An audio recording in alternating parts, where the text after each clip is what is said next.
Magandang umaga po sa inyo lahat mga kapatid. Welcome muli sa ating social media socialites. Alam mo, salita ngayon po ay araw na Martes, June 23, 2026. Sabi ni Kristo sa ating Ebanghelyo ngayon, do not give what is holy to dogs or throw your pearls before swine.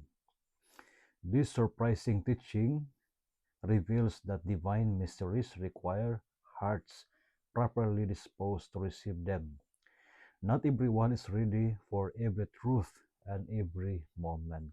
Napakahalaga ito pala sa atin ng ating Panginoong Jesucristo. This is not about withholding the gospel, but about discernment in how we share it.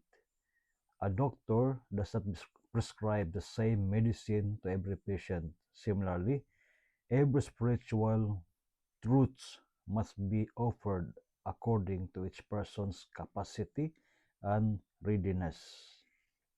So hindi naman pwede na ipagkaloob ang isang katotohanan kung hindi naman handa ang isang tao, kung hindi naman bukas ang kanyang puso.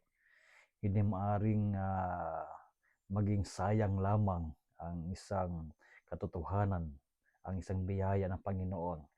Kaya napakahalaga na sa buhay natin na sana ang puso natin ay laging bukas na manahan sa puso natin ang Panginoon, ang kanyang salita. Otherwise, ang salita ng Panginoon, ang presensya ng Panginoon ay magiging walang puwang sa buhay natin. We will not benefit. Walang benepisyo sa buhay natin kung hindi naman tayo well-disposed. Tanungin natin sa sarili, ilang beses tayo tumatanggap kay Kristo sa banal na misa? Nakikinabang ba tayo? Lumalago ba tayo sa kabutihan?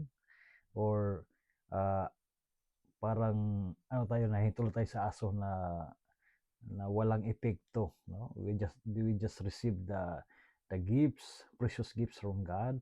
Subalit naman ay walang nangyayari sa buhay natin.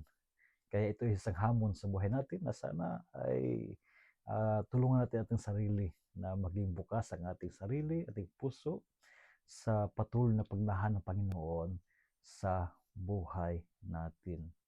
Kaya napakahalaga ang pagiging handa sa ating sarili kasi ang Diyos ay gustong magkaroon ng sa buhay natin.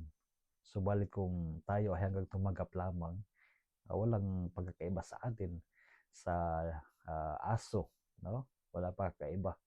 Kung wala namang nangyayaring ugnayan, paglalim ng ating relasyon sa Panginoon. Kaya sana bilang mga Kristiyano lalo na ay maging bukas ang ating sarili at